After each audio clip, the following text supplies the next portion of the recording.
Tout le plaisir est pour moi de vous présenter ce journal. Mesdames, Messieurs, à la une ce soir. Dans un discours à la fois vibrant et engagé, le président de la République a rendu hommage à la résilience du peuple congolais, éprouvée par plus de 3 décennies des conflits armés.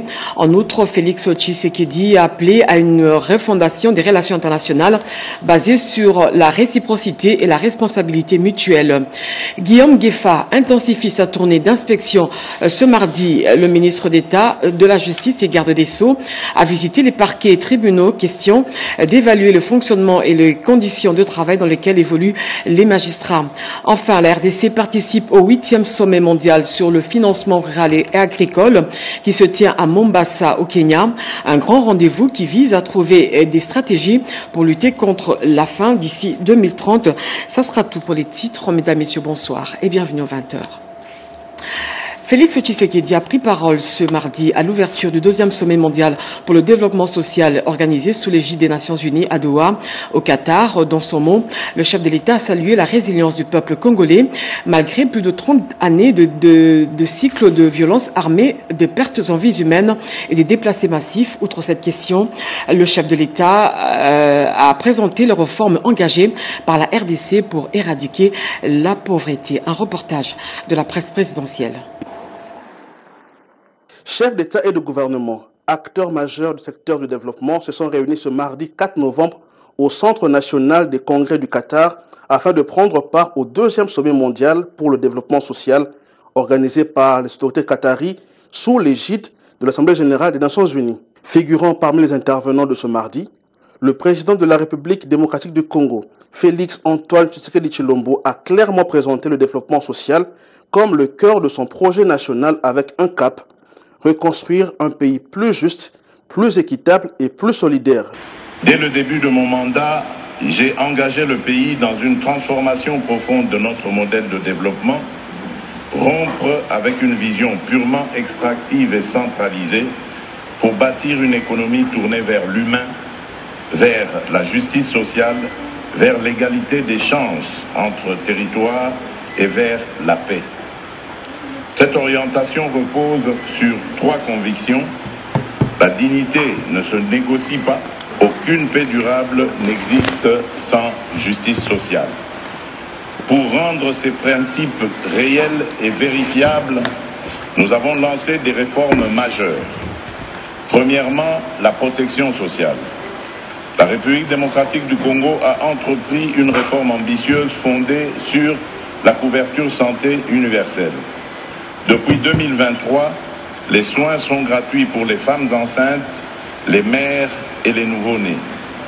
Cela signifie que donner la vie ne doit plus être un risque financier ni une condamnation à la précarité. C'est une avancée historique vers l'accès équitable aux soins pour les plus vulnérables. Deuxièmement, l'éducation. Nous avons rendu l'enseignement primaire gratuit depuis 2020. Plus de 5 millions d'enfants ont pu aller à l'école ou y retourner. 5 millions d'enfants. Ce sont 5 millions d'histoires individuelles qui ne basculeront pas dans l'analphabétisme et l'exclusion. Organisé 30 ans après la première édition à Copenhague au Danemark, le sommet de Doha vise à accélérer l'éradication de la pauvreté, la promotion de l'emploi plein et productif et du travail décent ainsi que l'inclusion sociale afin que personne ne soit laissé de côté dans un monde de plus en plus complexe et interconnecté. À suivre après ce journal, l'intégralité du discours du président de la République, Félix Tshisekedi, à Doha. Le Centre d'expertise, d'évaluation et de certification des substances minérales, CEC en sigle, renforce les capacités de son personnel. Une formation sur le cycle de gestion des projets a été lancée à Silicon Village. L'objectif est d'améliorer l'efficacité et la performance de l'institution et la gestion des projets miniers. Un reportage de Sandra Nyangui et Charmant Lelo. Le secteur minier congolais prend un nouveau tournant à travers cette session de formation de renforcement des capacités pour les cadres et agents du Centre d'expertise, d'évaluation et de certification des substances minérales précieuses et semi-précieuses, CEEC. Pendant 2 semaines, cette team internationale, cette structure canadienne, va booster leur performance et leur efficacité dans la gestion des projets miniers. Dave Kalimbanka Chama, qui a officiellement lancé cette formation en présence des directeurs centraux et de plusieurs agents de cet établissement du ministère des Mines. Lors de ma communication au conseil d'administration, j'ai souligné l'importance du renforcement des capacités de nos agents et cadres comme l'un des principaux accomplissements de la collaboration entre le conseil et la direction générale. Freddy Mwambakanikou, directeur général, lui a salué la vision du chef de l'État et a rappelé que cette session de formation s'inscrit dans une démarche managériale résolument orientée vers l'excellence et la performance. La République démocratique du Congo avance résolument vers un secteur minier moderne, mieux équipé et plus professionnel, doté d'une gouvernance responsable, où le projet structurant se concrétise grâce à un personnel formé et valorisé. L'importance stratégique de cette initiative qui permettra au centre de renforcer ses capacités et de consolider sa position comme autorité de certification de référence en RDC a été relevée par le directeur des études de planification et de la promotion, Eric Bokakandani. Cette team internationale est basée à Montréal. Il est reconnu pour ses 36 ans d'expérience en gestion de projet. Un partenariat international qui confirme la volonté du CEEC de s'aligner sur les standards internationaux et de consolider sa place en tant qu'autorité de référence dans la certification de substances minérales en République démocratique du Congo. On revient sur le président de la République en visite officielle à Doha. Vous le savez, ce mardi, le président de la République a eu une série d'entretiens de haut niveau avec l'émir du Qatar et le roi belge. Ces échanges ont porté sur le renforcement de la coopération bilatérale entre leurs pays respectifs et la RDC, ainsi que sur la préparation de la prochaine visite de l'émir du Qatar ici à Kinshasa, dans ce reportage de nos confrères de la presse présidentielle.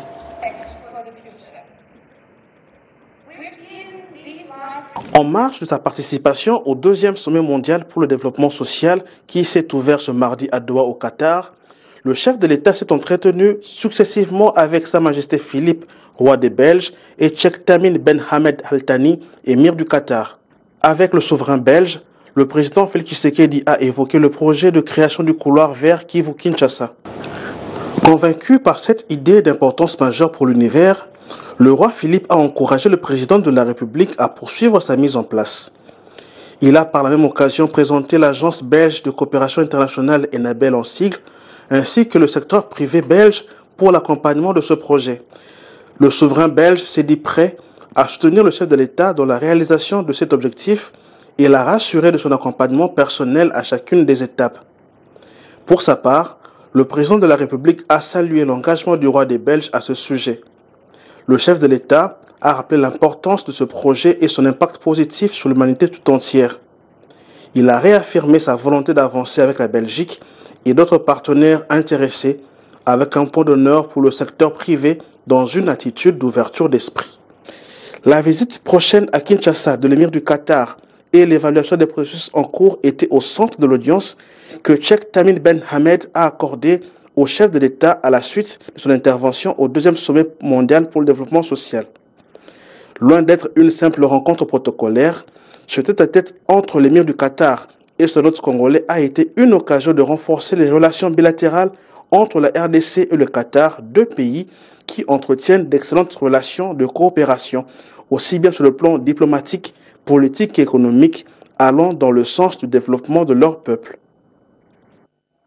Je l'ai dit en titre, la RDC participe au 8e sommet mondial sur le financement rural et agricole à Mombasa, au Kenya.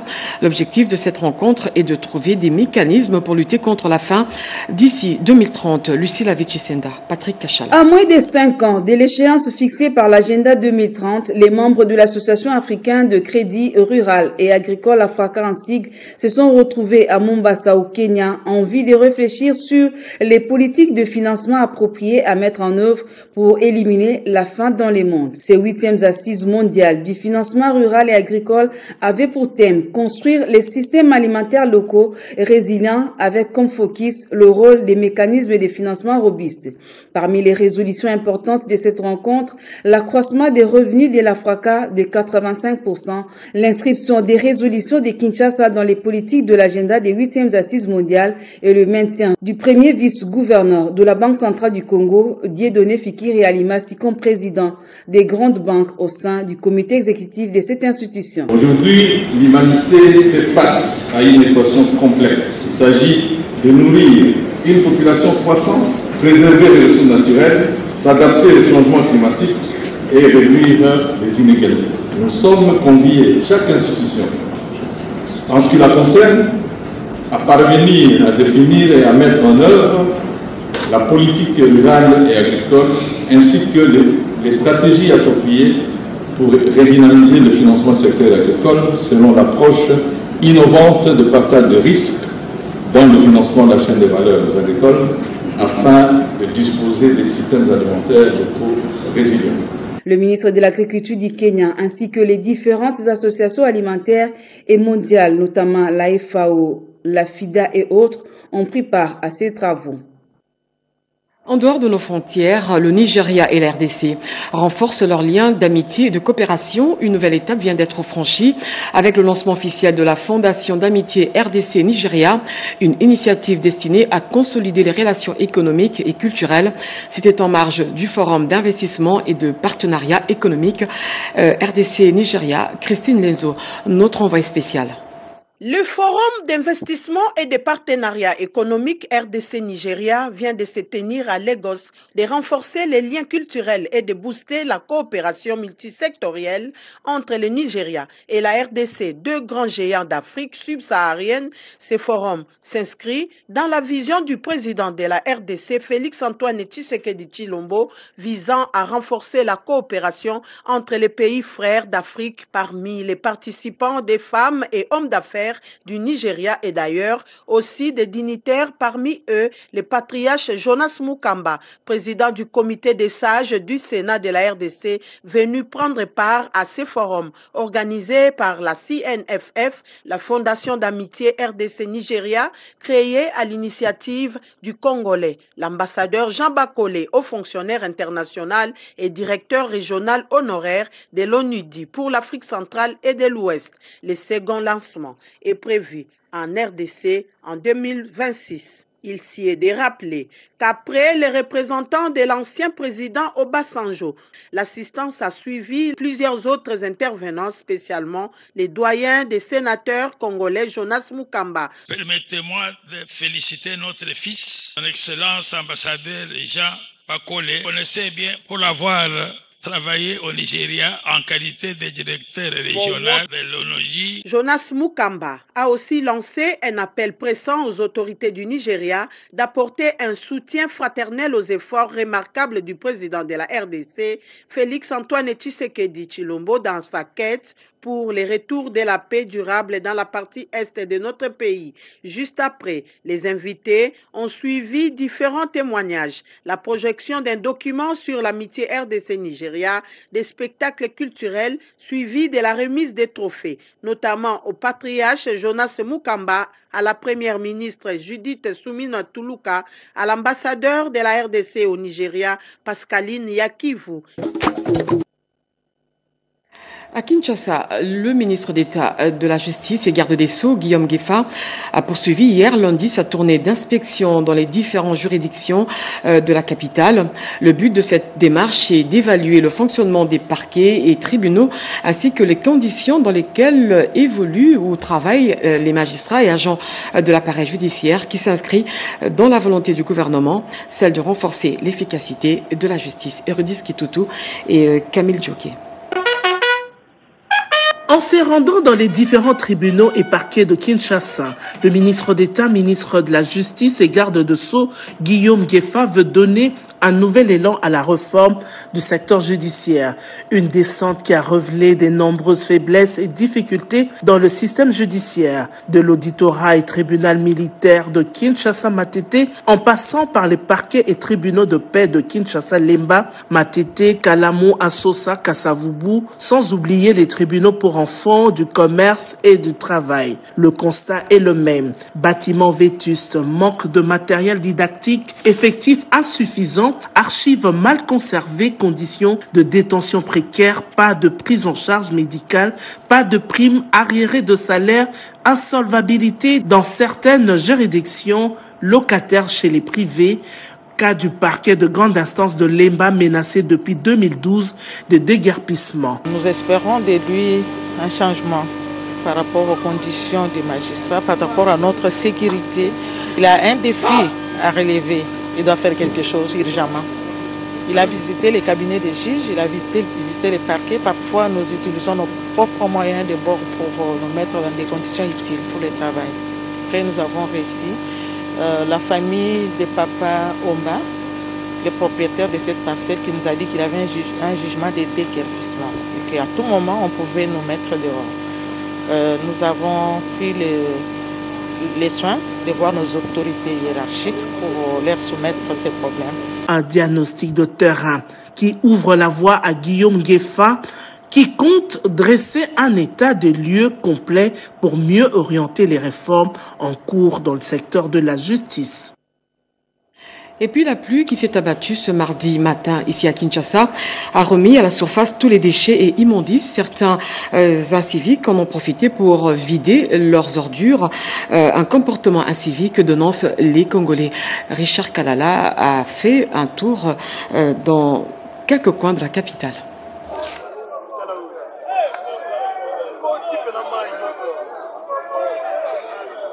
À Kinshasa, l'expression « après la pluie vient le beau temps » est mise à mal par des problèmes infrastructurels qui transforment le pluie en catastrophe, rendant difficile la transition vers le beau temps. La pluie de ce mardi 4 novembre en est une illustration. Les déchets plastiques et autres se retrouvent en concert sur la chaussée, portés par les eaux de pluie et des caniveaux qui débordent. Ces déchets doivent être évacués juste après le curage de caniveaux. Mais triste de voir qu'après la pluie, ces mêmes déchets jonchent à nouveau les rues, surtout après la pluie. Nous interpellons le service compétent à prendre en compte cette situation.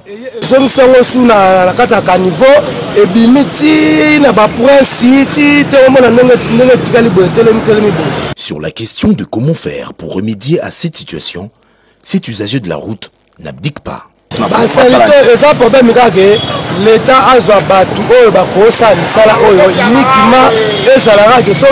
Soit efficace et dynamique quant à l'évacuation des déchets. Les travaux se font à un rythme effréné. La ville de Kinshasa se retrouve dans les immondices juste après la pluie. Partout qui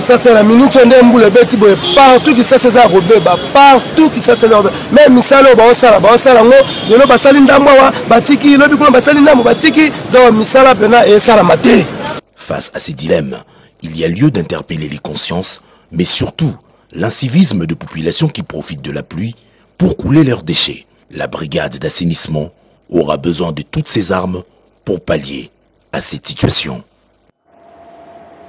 Dans le cadre du suivi de la mission nationale de contrôle en cours au Congo central, le directeur général de l'autorité de régulation de la sous-traitance dans le secteur privé a eu des échanges avec le ministre de l'entrepreneuriat, Justin Kalumba, une rencontre axée sur l'évaluation des actions menées sur le terrain et la consolidation des réformes liées à la sous-traitance. Le tout dans ce contenu de Joël Makela.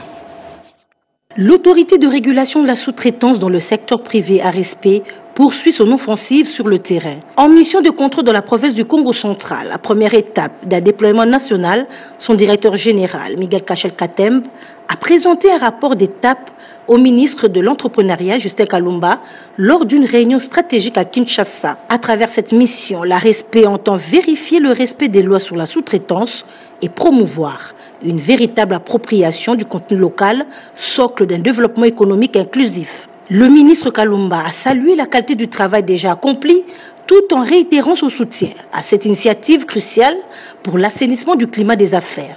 Autre point critique abordé, les manquements observés dans le secteur des hydrocarbures. Là-dessus, le DG de l'ARSP a dénoncé des violations persistantes, appelant à des sanctions claires. Cette rencontre vient renforcer une synergie institutionnelle fondée sur la vision du président de la République, Félix-Antoine Tshisekedi Tshilombo, faire du contenu local, de l'emploi des jeunes et de l'émergence d'une classe moyenne congolaise des leviers majeurs de transformation économique. La RTNC, station provinciale du Bandundu, est appelée à remplir pleinement sa mission de service public, informer, former et divertir la population de cette partie du pays. Pour redynamiser le fonctionnement de cette station, une délégation de la direction générale a été dépêchée sur place. Jacques Kaboboa, notre envoyé spécial. La radio-télévision nationale congolaise, station provinciale de Bandundu-Ville dans la province de Kwilu, est appelée à remplir pleinement sa mission. Mission d'informer, former et divertir la population de cette partie de la République démocratique du Congo. C'est dans ce cadre que le directeur général de l'RTNC, Sylvie Elenge Niembo, a dépêché une délégation dans cette station provinciale. Reçue le lundi dernier par le directeur provincial Gabriel Bolombi. Les deux parties ont examiné les voies et moyens à mettre en œuvre pour la reprise des activités de la chaîne provinciale aux arrêts depuis le mois de mai dernier. Nous ne pouvons que dire merci d'abord à l'autorité, la hiérarchie, la grande hiérarchie à Kinshasa, pour nous avoir expédié cette équipe, la grande que vous voyez autour de moi, que depuis le 30 mai de cette année, nous avons été frappés par les effets dévastateurs de la pluie diluvienne et qui a emporté notre toiture. Et par ricochet a endommagé la structure de nos matériels ici, sinon le matériel technique. Et nous avons émis les vœux de voir le site être réhabilité. Aujourd'hui, c'est un grand plaisir pour nous. Nous sommes dans la joie de voir l'équipe débarquer ici, diligentée par la haute hiérarchie et plus particulièrement Madame le DG Sylvie Elenge, que nous remercions vivement. Nous allons être réhabilités et ce sera pour nous une très bonne chose. Après 5 mois, nous pensons que cette décision d'expédier l'équipe ici n'est pas venue en retard parce qu'il n'y a pas que nous. La RTNC a 26 provinces. Aujourd'hui, nous sommes dans la joie de recevoir cette équipe qui vient de Kinshasa. C'est au nom de toutes les personnes de la RTNC Kwilu. Quand je dis la RTNC Kwilu, ce n'est pas seulement Bandundu, il y a également Kikwit. Nous sommes très contents de recevoir l'équipe et nous osons croire que d'ici nous allons reprendre le travail. Ici est de rappeler que la 13e conférence des gouverneurs est prévue au mois de décembre à Bandundu-Ville, chef-lieu de la province de Kwilu. Face à la situation climatique actuelle caractérisée par des catastrophes naturelles de tout genre, le réseau pour le changement climatique a organisé une marche de sensibilisation qui a été sanctionnée par le dépôt d'un mémorandum au ministère de l'Environnement. Un reportage de Marie Kalong. Ils sont partis de la place des évolués jusqu'au ministère de l'Environnement pour exiger que le monde puisse s'accorder pour la justice climatique et la justice économique en RDC. Une caravane organisée par les membres du réseau sur le changement climatique en RDC. Le coordonnateur des agriculteurs sans frontières, membre du réseau RCC RDC, Alexis Mboum Kazam, explique la démarche de ce jour. Concernant notre démarche aujourd'hui, c'est par rapport à la justice climat. Il y a d'abord la redevance minière que les sociétés minières puissent payer aux communautés locales dans les entités territoriales décentralisées. Il y a aussi, nous exigeons les 0,3% des recettes des sociétés minières. Il y a aussi les cahiers des charges. Il y a aussi les 1%. Parce que chaque personne utilise les téléphones. Dans les téléphones, là, nous exigeons les 1%, qu'on puisse retourner à la RDC. Les étudiants en sciences de l'environnement de l'Université de Kinshasa exigent la reconnaissance de notre potentiel. Nous disons que nous voulons la justice climatique et économique en République démocratique du Congo. Il y a nos minerais qui sont exploités abusivement d'ailleurs, mais malheureusement ces sociétés minières ne pensent pas à faire bénéficier les communautés locales ou les peuples autochtones qui sont protecteurs de nos forêts, qui luttent contre les changements climatiques. C'est dans ce sens que nous, les jeunes étudiants, nous sommes élevés. Un mémorandum a été déposé au ministère de l'Environnement à l'issue de cette caravane. Nous demandons le versement intégral des 300 milliards de dollars annuels à Bakou et de progrès urgents sur la feuille de route Bakou-Belém visant à atteindre 1300 milliards de dollars par an d'ici à 2035. La majorité des fonds étant versés sous forme de subventions et non de prêts. Il convient de préciser le besoin en matière de financement accru de... La société civile et la jeunesse estudiantine étaient présentes à cette caravane. Notre pays. L'université de Lubumbashi a officiellement lancé les activités de l'année académique 2025-2026 par un séminaire de 2 jours consacré à la pédagogie universitaire. Un reportage de Monique Mavungo. L'université de Lubumbashi, véritable porte-étendard de la pédagogie universitaire en République démocratique du Congo, a démarré l'année académique 2025-2026 sous les signes de l'innovation. Le 30 et 31 octobre, l'auditorium Bingoto a abrité un séminaire sur la pédagogie universitaire axé sur l'intelligence artificielle dans l'enseignement. L'objectif est d'outiller les personnels scientifiques de l'espace Katanga sur la révolution en cours. Ce séminaire a mobilisé une forte délégation du ministère de l'Enseignement supérieur, universitaire, recherche scientifique et innovation. Plus de 5 thèmes ont été décortiqués sur Dikanga Kazadi Jean-Marie. Il a invité les enseignants à s'approprier les recherches sur l'intelligence artificielle, car la montée de la technologie est en perpétuelle évolution. Par la professeure Espérance Baye-Dila, conseillère en communication de la ministre de l'Enseignement supérieur et universitaire. Le recteur de l'UNILU, le professeur Gilbert Kishiba, a insisté sur l'engagement de tous pour un enseignement de qualité. Questionner nos pratiques, renforcer notre rigueur méthodologique et surtout préserver l'éthique et l'authenticité. De s'apprêter à accueillir le président de la République. Par ces séminaires, l'université de Lubumbashi démontre son rôle de pilier de la pédagogie universitaire et arme ainsi son personnel pour une utilisation efficiente, réfléchie et éthique de l'intelligence artificielle. C'est un nouveau souffle pour l'Union sportive Chinkunku. Le club emblématique de Kananga a désormais un nouveau président en la personne de Tony Kankou, accueilli par le comité dirigeant. Tony Kankushiku a officiellement pris ses fonctions à la tête de cette formation politique. Malumbela. Désormais, l'US Chikuku est doté d'un nouveau président en la personne de Tony Kankushiku, choisi par l'ensemble du club. Son arrivée marque une nouvelle ère placée sous les signes du renouveau et de l'ambition grâce à son expertise, son leadership et son dévouement à redorer l'image de cette formation sportive emblématique. À son arrivée dans la ville de Kananga, le nouveau président de l'US Chikuku, fils du terroir, a été ovationné. C'est pour la première fois que ce digne fils du terroir foule le sol du Kasaï central. Il est allé recevoir du pouvoir ancestral la bénédiction afin de mener à bien sa mission. Le dimanche 2 novembre 2025, le haut représentant du chef de l'État, Tony Kankushiku, a tenu à assister au match qui a opposé son équipe à celle du Lualaba. Le club Chinkuku s'est montré solide et déterminé en infligeant une courte mais précieuse victoire de 1-0 à la formation de Blessing FC du Lualaba au terme d'une rencontre bien maîtrisée par les Sangabilembi. Cette victoire illustre clairement la marge de progression et la nouvelle dynamique qui anime désormais l'équipe de l'US Chinkuku. Avec la présence de Tony Kankushiku, l'Union sportive Chinkuku du Kasaï central s'est rapidement ressaisie. Une chose est certaine, tout a changé au sein du club depuis l'arrivée du nouveau président Tony Kankushiku. Ces derniers, appréciés par les supporters pour son engagement et sa proximité, affichent une détermination sans faille à hisser haut les couleurs de l'US Chinkuku, une équipe qui a longtemps souffert d'un manque de leadership fort. À la fin de la rencontre, Tony Kankushiku a partagé un moment de communion et de liesse avec les supporters. L'ambiance était euphorique et plusieurs fans n'ont pas hésité à lui demander de renforcer l'effectif en recrutant de nouveaux joueurs afin de mieux préparer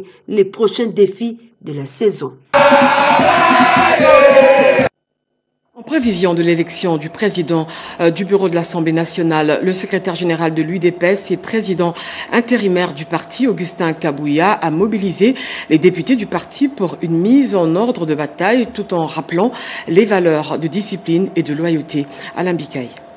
Réunion entre le secrétaire général de l'UDPS, Augustin Kabouya, et les députés nationaux de l'UDPS et Mosaïque. Au menu, la clarification du position politique en vue de l'élection du président de l'Assemblée nationale. La haute autorité des référents de l'UDPS, en accord avec l'Union sacrée de la nation, a désigné Meboji, ancien ministre de l'Industrie, comme candidat unique à ces postes. Mais malgré cette ligne claire, un député UDPS maintenait encore sa candidature, suscitant l'agacement de la direction du parti. Augustin Kabouya a rappelé avec fermeté la nécessité de respecter la discipline du parti et la loyauté à la haute autorité des référents du parti et de privilégier l'unité de la famille politique du président de la République. Le chef a porté son choix sur notre collègue, l'honorable Aimé Bosch. Nous pouvons avoir des ambitions, mais pour montrer que nous sommes disciplinés, nous respectons la position du chef,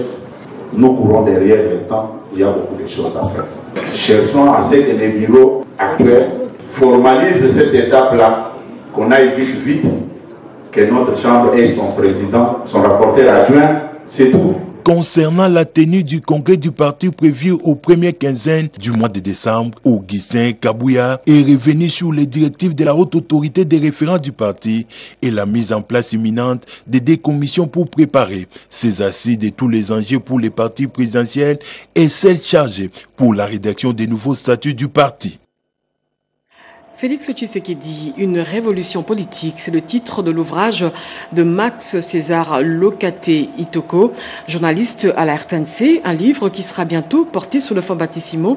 Cédric Kenena nous parle de ce contenu. Une révolution politique à la une d'un ouvrage percutant. Un nouvel ouvrage fait déjà parler de lui avant même sa sortie officielle. Félix Antoine Tshisekedi et sa révolution.